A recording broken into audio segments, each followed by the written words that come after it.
saya ingin menyampaikan kelas hari ini mungkin kita akan sedikit extend sampai jam 5.30 ya, mudah-mudahan bisa selesai di jam 5.30 karena akan ada materi, teman-teman, materi pertemuan minggu lalu, karena kan minggu lalu teman-teman baru mengumpulkan studi kasus terkait enabling environment ya, mengupas tentang regulasi-regulasi yang ada di Indonesia yang itu mengindikasikan adanya enabling environment. Sementara ada juga materi yang perlu saya sampaikan, materi minggu lalu dari sisi saya tentang tourism environment dan juga enabling environment begitu. Jadi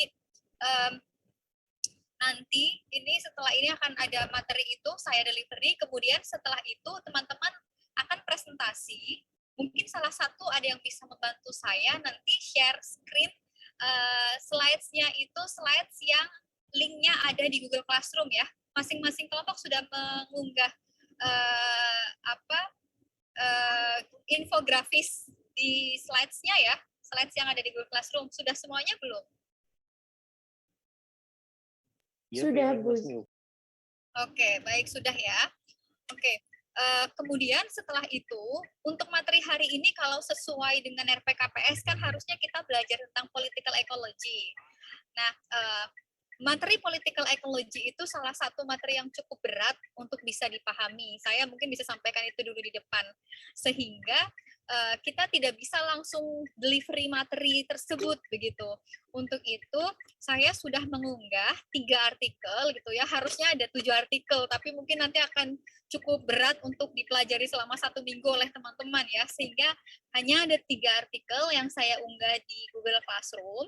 Untuk masing-masing dari kalian nanti baca ya. Kenapa saya nggak minta tugas ini jadi tugas kelompok? Karena memang ini salah satu konsep dasar yang setiap mahasiswa harus memahami dan menjadi salah satu output dari atau capaian pembelajaran dari mata kuliah ini terkait dengan political ecology. Jadi masing-masing dari teman-teman wajib untuk membaca 3 artikel tersebut dengan indikasinya adalah nanti teman-teman membuat ringkasan sesuai dengan yang sudah saya deskripsikan.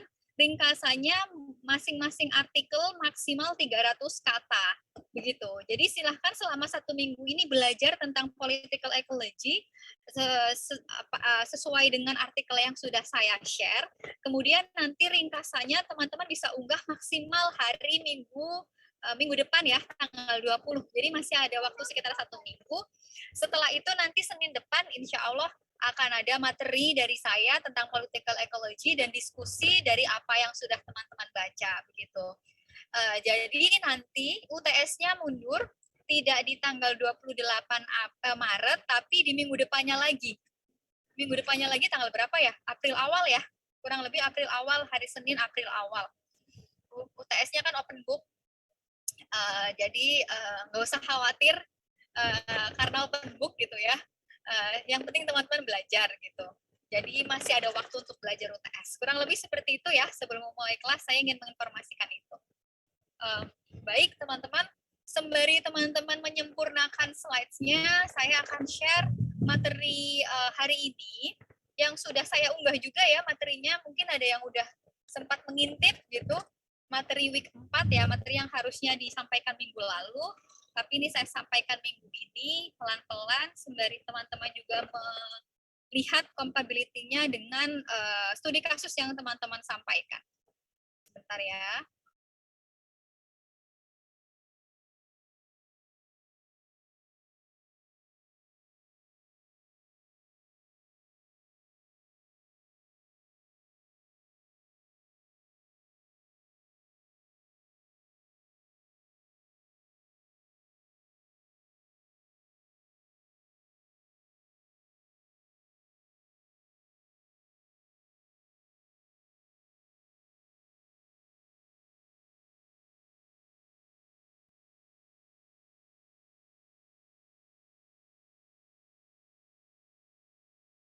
Apakah sudah terlihat di layar, teman-teman?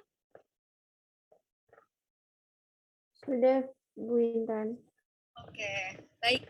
Ini ada ya kurang lebih 17 slides ya. Ini kan 19 karena judul dan juga nanti akhiran. Saya mulai ya materinya. Bismillahirrahmanirrahim. Hari ini kita akan belajar tentang enabling environment. pelan-pelan ya teman-teman, ini agak abstrak gitu. Pokoknya 2 pertemuan ini, minggu ini sama minggu depan itu mungkin salah satu pertemuan hardcore-nya gitu. Jadi kalau misalnya ada sesuatu yang kurang jelas, teman-teman bisa tanyakan dan bisa eksplorasi lebih lanjut nanti pasca kelas gitu. Kita berangkat dari think point. Saya ingin teman-teman memikirkan sejenak, nggak perlu langsung menjawab. Saya beri 3 menit untuk berpikir dan merefleksikan pertanyaan yang ada di slide. How would you explain the term environment?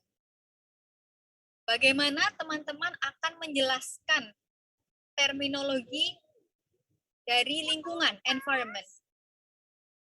Itu pertanyaan pertama. Pertanyaan kedua, do you feel connected to the environment or feel separated from it? Apakah teman-teman merasa terkoneksi dengan lingkungan di sekitar kalian, atau kalian merasa terpisah dari lingkungan di sekitar kalian?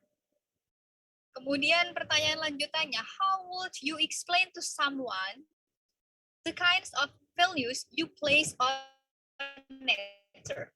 Kalau kalian ditanya, value apa, nilai-nilai apa yang kalian letakkan kepada lingkungan di sekitar kalian, yang kalian miliki kepada lingkungan sekitar kalian. Kalau kalian ditanya seperti itu, kalian akan menjelaskan seperti apa. Dan yang terakhir, how do you feel these values influence your behavior towards nature? Bagaimana value-value tersebut yang tadi kalian sebutkan mempengaruhi perilaku kalian terhadap alam? Ini tadi saya sampaikan tidak perlu langsung dijawab. Saya berikan waktu 2 menit, 3 menit gitu ya, 3 menit deh. Sekarang jam 4.11 di laptop saya. Nanti jam 4.14 saya ingin kembali lagi setelah kalian merenung dari jawaban yang ada di slide, dari pertanyaan-pertanyaan yang ada di slide sini. Silakan.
Halo, suara saya masuk nggak ya teman-teman?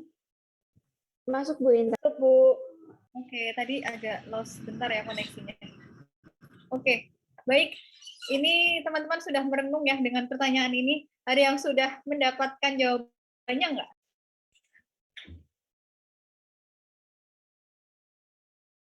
Jawabannya nggak harus benar kok, karena ini kan personal experience gitu.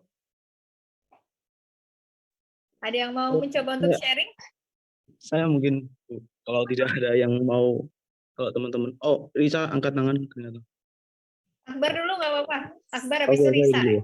Silakan. Oke, ini pertanyaan pertama kan kayak bagaimana menjelaskan terkait dengan lingkungan. Kalau saya pribadi melihat lingkungan itu sebagai apa ya? Sebagai satu ruang hidup gitu Bu. Artinya tempat di mana saya tinggal, tempat di mana saya makan, minum dan melakukan segala aktivitas lainnya ya. Ya sebagaimana manusia dengan ruang hidupnya gitu. Saya melihat lingkungan itu sebagai satu ruang hidup, tempat saya hidup gitu. Terus kalau ditanyakan apakah saya merasa apa ya kayak terkoneksi dengan lingkungan karena saya sudah ini kan ini refleksi kan ya, pertanyaan refleksi ya Bu sebenarnya. Saya merasa kalau saya dan lingkungan saya itu kayak walaupun belum begitu lama saya tinggal di sini, tapi saya merasa udah cukup terkoneksi gitu loh. Kayak saya merasa bahwa eh, lingkungan ini sebagai apa ya? Karena saya hidup di situ dan saya mengambil apa yang ada di situ, jadi kayak saya sebagai manusia juga harus tahu diri gitu loh. Maksudnya kayak nggak ngotori, nggak dan lain sebagainya gitu. Jadi ada satu relasi yang apa ya mungkin kayak terdengar naif gitu, tapi kayak kalau saya ngerasa sih bahwa saya dan lingkungan itu kayak apa ya kayak Mmm, saling apa ya, saya tuh kayak melihat gimana sih jelasinnya agak susah Bu sebenarnya. Mohon maaf Bu. Ya itulah intinya kayak saya karena saya hidup di sini saya harus apa ya, harus tahu diri gitu loh. Jadi kayak nggak ngotor dan lain sebagainya. Terus kalau, eee, apakah nilai-nilai itu berpengaruh terhadap cara pandang saya terhadap lingkungan itu, eee, mungkin relatif ya karena mungkin ketika saya di satu tempat yang berbeda tuh mungkin, akan membawa apa ya, perasaan atau konsekuensi yang berbeda gitu, Bu. Jadi kayak nggak nggak sama gitu. Tapi dalam beberapa kasus mungkin saya melihat bahwa kalau misalnya tempatnya itu mungkin, punya keterkaitan yang mungkin sifatnya kayak emosional dengan saya gitu, mungkin saya ya apa ya,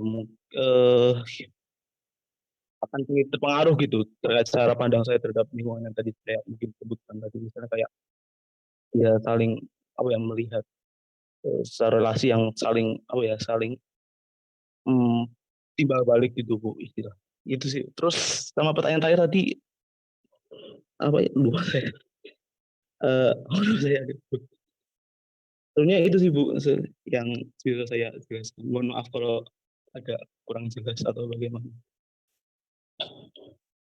Oke, terima kasih banyak Akbar. Ya, ini pertanyaannya pertanyaan reflektif ya. Jadi tenang saja, nggak ada judgement di sini karena mungkin refleksi setiap orang nanti akan berbeda gitu ya. Dan tadi ada yang skip Akbar pertanyaannya, tapi nggak apa-apa, mungkin nanti dilengkapi oleh teman-teman yang lain gitu ya. Pertanyaan ketiga tentang bagaimana Akbar itu menjelaskan kepada seseorang, orang lain gitu ya, terkait value-value, nilai-nilai yang Akbar tempatkan kepada alam gitu. Bagaimana Akbar melihat alam itu seperti apa dan bagaimana menjelaskan itu kepada orang lain itu belum dijawab. Tapi nggak apa-apa, ini karena tujuannya untuk reflektif, nggak harus dijawab ke publik, tapi direfleksikan saja oleh Akbar. Terima kasih. Selanjutnya, Risa, silahkan Risa. Baik, terima kasih Bu Intan atas kesempatannya dan juga teman-teman semua. Sebenarnya tadi penjelasan dari Akbar udah keren sih karena ini reflektif, tapi saya punya pandangan yang berbeda ya tentang lingkungan. Kalau misalnya dari saya sendiri, tentang pertanyaan how would you explain the term environment? Kalau misalnya menurut saya sendiri, environment itu bukan cuma soal alam gitu, karena environment itu lingkungan sekitar kita gitu ya. Jadi nggak cuman berkaitan dengan alam doang, tapi juga berkaitan dengan makhluk hidup yang ada di alam tersebut, yaitu manusia. Dan gimana sih manusia itu berinteraksi dengan alam, dan juga gimana alam itu membantu interaksi manusia yang membentuk suatu aktivitas kehidupan. Kalau menurut saya itu environment. Terus juga kalau buat jawab, do you feel connected to the environment? Of course ya Bu, tentu saja karena kan kayak yang udah saya bilang tadi, makna environment menurut saya itu juga termasuk manusia di dalamnya, dan saya di sini sebagai seorang manusia yang membutuhkan alam pasti bakal connected dengan alam gitu Bu. Terus juga dengan environment, dengan lingkungan kita gitu. Karena kalau misalnya nggak ada lingkungan, kita pun juga nggak bakal ada kayak gitu. Kita mau hidup di mana, kita mau ngapain kalau misalnya lingkungan aja nggak ada gitu untuk bisa kita hidupin. Nah, lalu juga untuk pertanyaan how would you explain to someone the kinds of values you place on nature? Kalau dari kecil yang selalu diajarin ke saya itu ketika kamu menjaga sesuatu, sesuatu itu juga bakal menjagamu kayak gitu. Jadi kalau misalnya itu juga terkait dengan pandangan saya ke alam gitu. Kalau misalnya saya mau hidup di alam yang dia itu bisa jaga saya juga harus jaga alam tersebut gitu. Dan value ini yang untuk jawab pertanyaan yang terakhir itu juga bantu saya buat influence behavior saya ke alam. Jadi ketika saya nggak mau masa depan saya rusak, saya juga harus menjaga apa yang alam itu berikan ke saya saat ini kayak gitu sih Bu kalau dari saya. Terima kasih Bu Intan. Oke, terima kasih Risa. Risa menggarisbawahi tentang pemaknaan environment tidak hanya sekedar physical environment ya, tidak hanya sekedar alam, tidak hanya sesuatu yang bisa kita lihat secara fisik gitu ya, yang tidak hidup, tapi manusia merupakan bagian dari environment. Itu yang membuat Risa akhirnya merasa terkoneksi dengan lingkungan gitu. Mungkin ada pertanyaan yang mungkin jadi refleksi lebih lanjut gitu bagi Risa. Artinya, apakah ketika Risa itu merasa terkoneksi pada salah satu bagian lingkungan, yaitu manusia, Risa terkoneksi nggak pada bagian lingkungan yang lain, yaitu alam dan sekitarnya? Gitu. Apakah koneksi itu hanya keterkaitan emosi kepada manusia saja gitu, atau ada bagian lingkungan yang lain yang dia tidak hidup gitu ya, tidak punya emosi mungkin ya seperti manusia, tapi kayak misal sama lingkungan yang lain, tumbuhan misalnya, terus landscape gitu, itu terkoneksi juga atau enggak? Itu jadi refleksi aja Risa. Yang mungkin bisa nanti Risa pikirkan lebih lanjut. Terima kasih banyak Risa pendapatnya. Saya lanjutkan ke Vincent, silahkan Vincent. Saya izin jawab ya Bu. Ini kan pertanyaan yang sangat reflektif menurut saya ya Bu. Jadi berdasarkan apa yang saya alami setiap harinya, mungkin dari pertanyaan pertama yang menurut saya environment itu ya kalau secara meaningnya atau artinya kan lingkungan ya Bu. Tapi sebenarnya itu nggak sekedar kayak lingkungan doang gitu. Jadi kayak kita bangun tidur yaitu environment kita gitu, orang di sekitar kita, ada kehidupan di sekitar kita tuh lingkungan kita gitu. Jadi kayak misalnya kita di rumah, ya itu orang-orang di rumah tuh ya lingkungan sekitar kita, tetangga kita dengan kegiatan-kegiatan mereka masing-masing, misalnya menyirami tanaman atau mereka bersepeda atau apapun itu tuh kan udah kegiatan mereka masing-masing, yaitu environment yang kita rasakan setiap hari seperti itu. Dan yang kedua ini saya merasakan terkoneksi dengan lingkungan. Walaupun saya termasuk baru di Jogja gini, tapi saya udah mulai merasakan karena ya beberapa hal. Jadi kayak ya itulah apa alam tuh ketika kita memberikan kita akan menerima kembali gitu yang diberikan alam. Jadi kayak kita berbuat baik ya ada hukum apa kalau nggak salah hukum rimba atau apa ya. Nah itu kayak itu benar-benar berpengaruh kayak kita yang saya alami kalau kita misalnya bersih di kamar kita lah, di kamar gitu kita bersih-bersih ya, kita nanti juga mendapatkan kayak nilai-nilai lain lah dari alam seperti itu sih.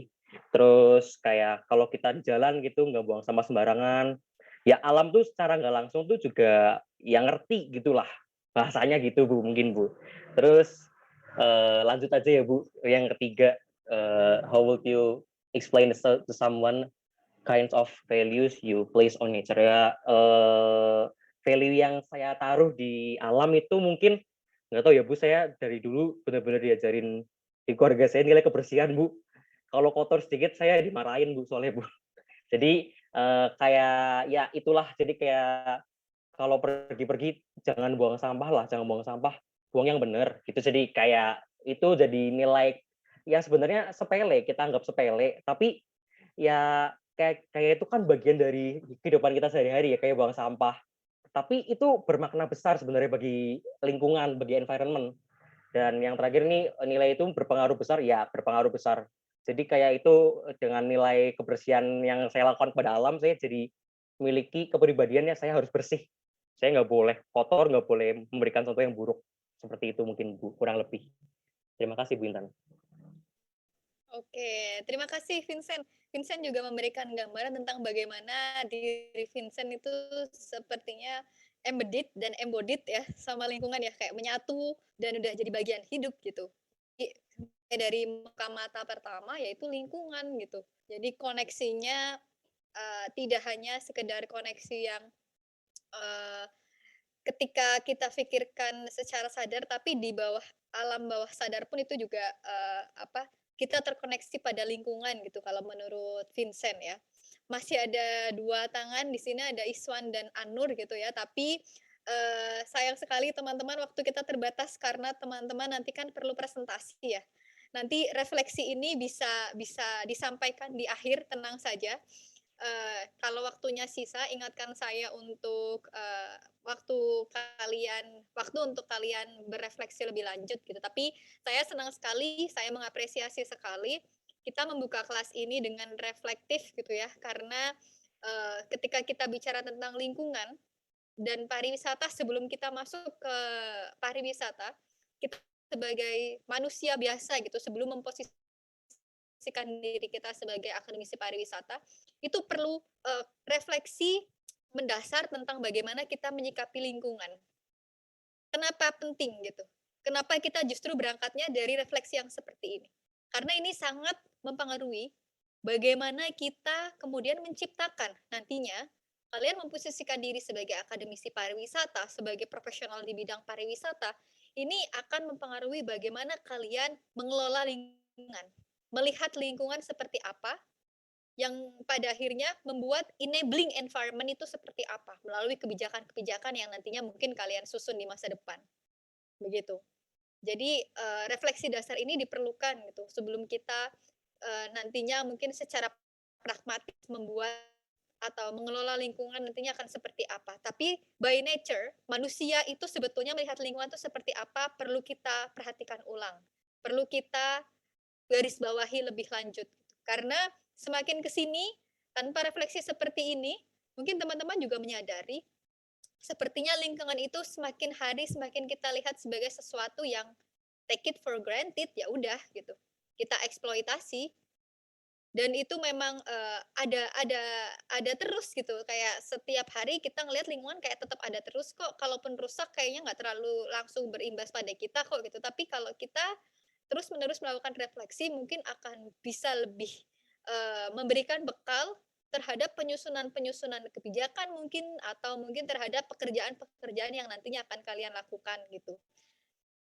Selanjutnya ini kita udah pernah lihat ya slides ini ya, tentang enabling environment karena, materi minggu lalu yang harusnya disampaikan minggu lalu ini kita fokus kepada enabling environment, bagaimana bisnis environment yang bisa kita bidik gitu ya. Mungkin teman-teman secara studi kasus juga bisa ngelihat, nanti berdasarkan presentasi teman-teman masing-masing, enabling environment yang kalian temukan tuh masuk ke kategori yang business environment kah? Ke safety and security kah? Ke health and hygiene kah? Ke human resource and labor market atau ke ICT readiness. Jadi memang enabling environment berdasarkan kategori Travel Tourism Competitiveness Index ini mereka punya 5 aspek gitu. Tapi kita bisa perhatikan berdasarkan regulasi Perda, Ripda, Riparnas gitu ya, Riparda, kemudian keputusan presiden, kemudian mungkin ada keputusan menteri dan keputusan gubernur gitu, sampai ke level kabupaten. Mereka itu biasanya mengeluarkan kebijakan untuk enabling environment yang di bagian mana sih? Nah ini mulai dari sekarang sebelum kalian presentasi mungkin bisa direfleksikan lagi. Kelompok kalian kira-kira membahas regulasi yang mana dan masuknya ke enabling environment yang ada pada bagian yang mana, begitu. Ini kita selanjutnya belajar tentang setelah tadi merefleksikan tentang environment, kita tahu enabling environment yang ada di Travel Tourism Competitiveness Index itu definisikan ke dalam beberapa elemen seperti ini. Dan sebenarnya environment itu sendiri itu apa sih gitu. ada 3 hal. Environment itu the surroundings. This is the most common meaning and is associated with an individual surroundings and for the duration of their life or a society for the duration of its existence. Jadi memang nomor satu ini the surroundings. Ini yang tadi dijelaskan oleh teman-teman mungkin secara tidak sadar ya. Ketika merefleksikan environment itu apa? Environment ya sekitar kita tadi. Tidak hanya alam tadi kalau menurut Risa, tapi manusianya juga karena manusia itu bagian dari surroundings. Terus tadi kalau menurut Vincent dari kita membuka mata itu juga surroundings. Terus tadi juga Akbar juga memberikan definisi yang lekat dengan pemaknaan environment sebagai sebuah surroundings, lingkungan sekitar kita. Yang kedua, environment juga ternyata objective systems. Apa ini? Objective systems of nature. Jadi environment itu sesuatu yang secara objeknya tuh kelihatan, sistemnya apa objek nyatanya itu bisa dilihat secara kasat mata dan itu membentuk sistem yang disebut lingkungan gitu ya. Jadi kayak gunung, hutan, coral reef, seas, rivers, apapun gitu yang itu objeknya kelihatan itu merupakan environment. Ini sesuatu yang lebih real, lebih nyata ya. Kalau surroundings itu kan sebetulnya tadi lebih abstrak ya, lebih intangible gitu ya. Pemaknaannya juga mungkin dekat dengan perumpamaan ya kalau surroundings. Tapi objective systems of nature ini jauh lebih ada lebih terukur dan lebih bisa dilihat dengan kasat mata. Kemudian yang ketiga, ini lebih abstrak lagi. Perceived surroundings of an individual or animal that lend a sense of belonging and home. Jadi kalau surroundings itu hanya sekitar kita, itu udah termasuk environment, tapi environment itu juga bermakna tentang belonging, sense of belonging. Perceived surroundings, apa? Lingkungan ya, atau keadaan sekitar yang kita persepsikan, yang masing-masing dari kita persepsikan yang tidak hanya kita tapi juga hewan gitu ya di sini dalam pemaknaannya yang itu bisa menunjukkan atau memberikan rasa sense of belonging and sense of being at home misalnya. Jadi bisa jadi saya di lingkungan saya ini di Jogja misalnya saya mendefinisikan Jogja itu bukan lingkungan saya, bisa jadi karena saya menggunakan definisi environment ini yang ketiga. Karena menurut saya yang namanya lingkungan itu di mana saya merasa rumah. Merasa saya berada di situ. Secara emosional maupun secara fisikal. Mungkin seperti itu. Tapi yang ketiga ini memang lebih lekat, lebih kuat itu secara emosional. Jadi mungkin ada juga orang yang merasa dia hidup bertahun-tahun, berpuluh-puluh tahun di suatu lingkungan, dia merasa separated, merasa detached from the environment gitu. Karena bisa jadi dia memahaminya environment sebagai perceived surroundings. Tapi ada juga yang tadi seperti kita semua melihat environment itu the surroundings. Seperti Vincent tadi yang merasa walaupun di Jogja itu baru sebentar, dia sudah merasa dia connected sama environment karena Vincent mendefinisikan environment sebagai the surroundings gitu. Sekitar kita gitu, dari kita melek sampai kita tidur lagi. Jadi ada 3 pendefinisian environment menurut Atfield ini ya, dan ini cukup populer dan cukup cukup familiar untuk digunakan di kalangan ilmuwan di bidang lingkungan ya. Jadi kalau definisi ini tidak hanya di pariwisata dan lingkungan, tapi kalau kita ngomong bidang lingkungan itu luas dari mulai teknik lingkungan, terus geografi gitu ya. Mereka juga mengenal pendefinisian ini. Ini definisi dasar terkait dengan lingkungan. Kemudian bagaimana kemudian the tourism environment? Setelah kita paham tentang environment dari ketiga hal ini, menurut kalian kalau kita ngomongin tourism environment itu lekatnya dengan definisi yang mana? Atau mungkin berdasarkan persepsi kalian saja nggak apa-apa? Tourism environment itu yang mana? Seharusnya idealnya tourism environment itu menggunakan environment yang definisinya yang mana sih? Kalian boleh berpendapat bebas di sini. Apakah mau yang 1, 2, atau 3? Saya izin berpendapat, Bu. Silakan Ashila. Kalau menurut saya untuk tourism environment itu lekatnya, kalau misalkan kita membayangkan tentang wisata gitu kan, lebih ke yang objektif sistemnya itu yang nomor 2. Karena kita kalau berwisata biasanya akan melihat, misalkan berwisata ke gunung, lalu ke hutan, dan juga lihat terumbu karang saat di daerah laut gitu, Bu. Jadi kalau menurut saya untuk tourism environment itu lekatnya ke objective system, tapi bisa juga ke yang the surroundings itu nanti kalau misalnya pariwisatanya itu lebih ke pariwisata budaya, karena nanti yang akan dinikmati adalah yang menjadi produk wisatanya sendiri itu adalah kebudayaan masyarakat di lingkungan tersebut. Gitu, Bu. Terima kasih.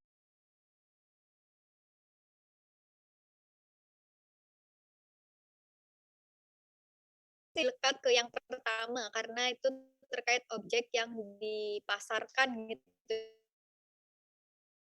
ya, ada mountain, ada rainforest, ada kultur. Ada yang nggak setuju sama Sheila? Silahkan. Iswan mungkin?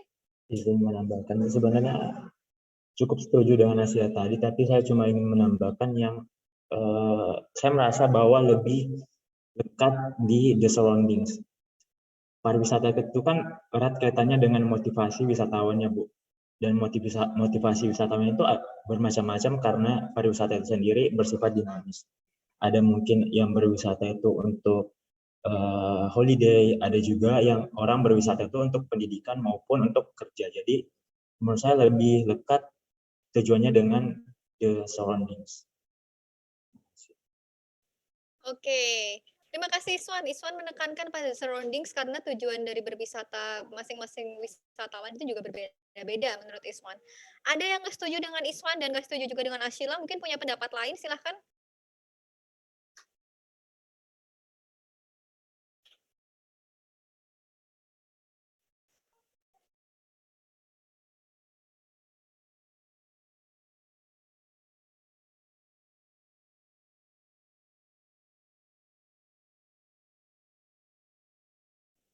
Setuju semua ini yang ada di ruangan?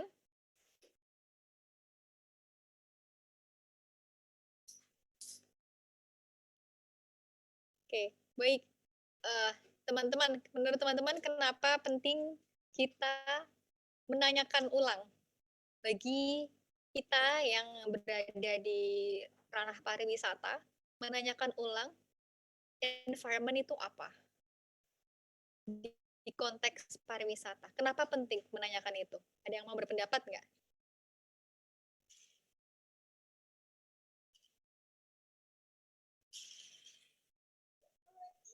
Mungkin izin berpendapat Bu Intan, mohon maaf kalau salah. Silakan Risa. Oke, baik. Sebelumnya tadi kan kalau misalnya saya highlight dari yang Bu Intan jelasin itu, yang kalau teman-teman jelasin kan tadi kan kebanyakan lebih ke surrounding sama objective system ya. Tapi menurut saya tuh itu juga termasuk dengan emotion gitu, Bu. Yang udah Bu Intan bilang tadi juga kan. Terus kayak gimana sih kita mendefinisikan suatu lingkungan itu sebagai sebuah rumah dan tempat kita kayak lenon semuanya gitu, belonging kita gitu. Karena kan ketika di pariwisata tuh, kalau menurut saya,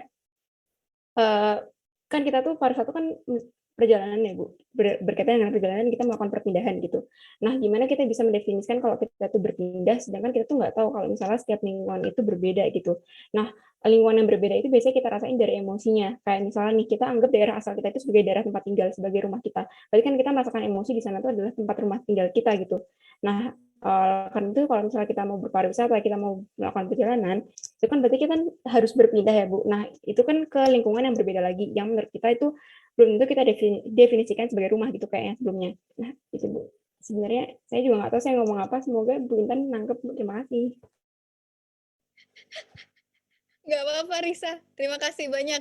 Jadi teman-teman jangan ini ya, jangan bingung gitu. Nggak apa-apa, karena memang ini saya jalannya sangat pelan-pelan sekali ya menjelaskan ini gitu, karena ini seperti simulasi teman-teman. Orang-orang nantinya kalian akan menjadi sarjana pariwisata gitu ya, tenaga ahli nantinya. yang akan mengembangkan pariwisata Indonesia. Ketika kita duduk satu ruangan, kita ngomong rame-rame, capek-capek, pengembangan pariwisata, pengembangan pariwisata, pengembangan pariwisata. Kalau kita tidak sepakat dengan lingkungan pariwisata itu sebenarnya apa? Itu ya yang membuat pada akhirnya pengembangan pariwisata jadi kalaupun itu harus menghasilkan konflik, konfliknya jadi mungkin konflik yang besar. Karena kita tidak punya kesepakatan sebenarnya lingkungan yang kita maksud itu yang mana. Yang ingin kita kembangkan itu yang seperti apa gitu. Kenapa apa maksud saya menyampaikan itu? Sebagai contoh, pariwisata memang ketika kita belum kita berangkat dari asumsi orang awam gitu ya, ketika kita belum belajar pariwisata secara mendalam gitu misalnya, kita sama-sama mulai menyelami pariwisata itu yang seperti apa. Kalau di luar mahasiswa pariwisata mungkin melihat pariwisata, lingkungan pariwisata itu sebagai sebuah objektif sistem, betul. Betul sekali tadi yang disampaikan oleh Ashila. Ya orang ada gunung itu udah bisa jadi pariwisata. Orang ada coral reef tuh udah bisa jadi pariwisata dikunjungi kan? Karena itu ya hanya sebuah objek gitu. Itu jadi daya tarik aja. Kan kita udah kenal daya tarik wisata ya. Dan itu kemudian kita susun menjadi sebuah destinasi. Tapi apakah hanya itu gitu? Apakah pariwisata kemudian lingkungan pariwisata hanya sebatas pada objektif systems of nature aja? Ada nggak sih yang kemudian ketika aktivitas pariwisata itu mensyaratkan atau mungkin bukan mensyaratkan ya, bahasa yang lebih concise itu melibatkan the surroundings yang lain yang merupakan bagian dari lingkungan. Atau bahkan kita juga perlu consider tentang perceived surroundings yang bahkan juga definisi dari lingkungan. Karena kalau kita hanya mendefinisikan pariwisata sebagai objective system of nature, maksudnya lingkungan pariwisata sebagai objective system of nature, yaitu yang membuat kerusakan jauh lebih besar. Karena akhirnya kita hanya membangun sesuatu yang kelihatan secara objek. Bisa dipahami nggak sampai sini? Tapi kita tidak memperhatikan the surroundings itu yang seperti apa, karena itu juga bagian dari lingkungan. Tapi kita tidak memperhatikan perceived surroundings itu seperti apa, karena itu juga kebutuhan dari wisatawan dan kebutuhan dari masyarakat. Bagaimana kita bisa mengembangkan pariwisata ketika kita mendefinisikan tourism environment itu hanya sebatas objective system of nature, tapi di dalamnya ada masyarakat yang merasa lingkungan ini adalah my home. Bisa dipahami nggak sampai sini? Bisa, Ada Bu. pengembang datang untuk mengembangkan wisata lingkungan pariwisata di suatu tempat. Dibikin sophisticated mungkin, dibikin sewarna-warni mungkin, semeriah mungkin supaya viral, supaya ramai, supaya banyak pendatang. Tapi ada tourism environment dia yang dia merasa this is my home. Kenapa kamu mengubahnya? Kenapa kamu merusaknya gitu. Jadi ini sangat mempengaruhi teman-teman. Suara saya putus-putus nggak? Kalau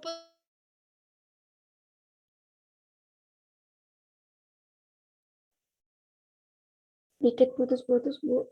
Sedikit putus-putus, Bu. Sepertinya Bu Intan terputus.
Oke, ternyata saya ada gangguan ya. Saya pikir tadi masih ngomong, ternyata saya nge-freeze sendiri. Oke, kita lanjutkan ya teman-teman. Tadi sampai pada pemaknaan environment ya, tourism environment bagi setiap kita gitu. Jadi teman-teman jangan heran, saya lanjutkan. Kalau dalam sebuah acara, ada orang yang melihat pengembangan pariwisata tuh hanya sekedar sebuah proyek yang menghasilkan keuntungan ekonomi. Tapi ada juga yang melihat bahwa pengembangan pariwisata itu adalah pengembangan peradaban sebuah masyarakat. Ada juga yang melihat pengembangan pariwisata itu pengembangan apalagi kelestarian budaya. Itu sangat amat tergantung bagaimana orang itu melihat tourism environment. Apakah kemudian bisa kita definisikan environment itu di luar dari tiga ini? Bisa. Nggak ada yang nggak bisa. Kita ciptakan sendiri konteks kita. Kalau kita temukan ternyata environment itu ada di luar tiga ini. Mungkin di konteks Indonesia itu seperti apa gitu ya. Tapi itu perlu perjalanan yang cukup panjang ya, penelitian yang cukup panjang.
gitu.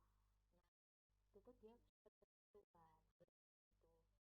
Jadi besok-besoknya langsung dia jam